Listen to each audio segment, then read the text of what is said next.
So as we approach the 2-year anniversary of Donald Trump being sworn in, which means the conclusion of his first 2 years in office, let's take a look at what has actually happened to one of Donald Trump's biggest campaign promises.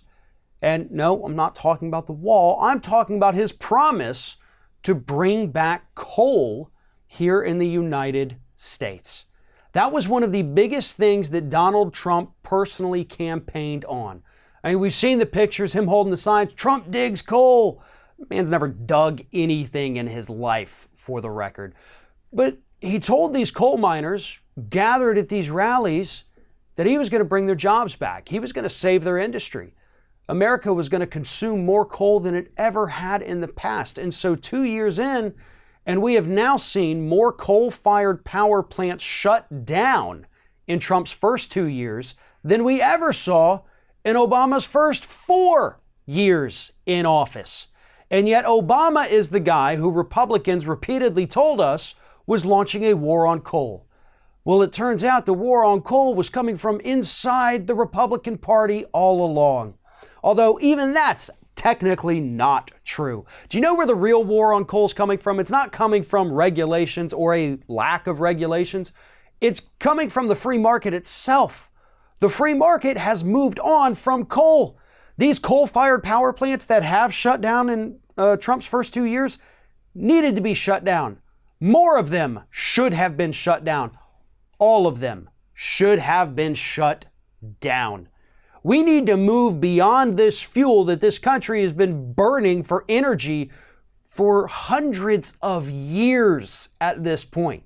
Go back and read the history of how long we've actually been using coal, whether it's to heat our homes or, run locomotives, whatever it is. We've been using coal for far too long in this country. There are better options out there, and that is exactly what the free market is telling us.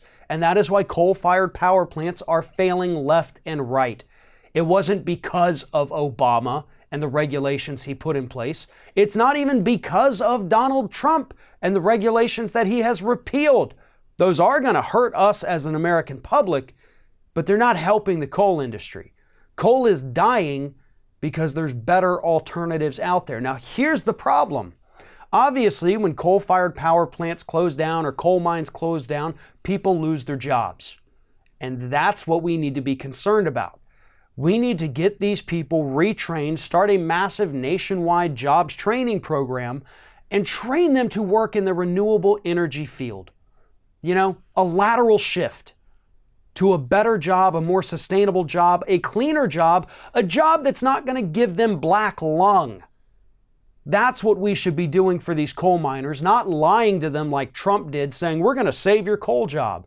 What we needed to do, and this was actually the best proposal Hillary Clinton ever had, and I gave her credit for this at the time, she wanted to spend $30 billion to move coal workers into the renewable energy field, retrain them to work in the renewable energy field. Was going to spend a ton of money to do it, get us off coal, get more renewable. These people keep their jobs, get better paying jobs.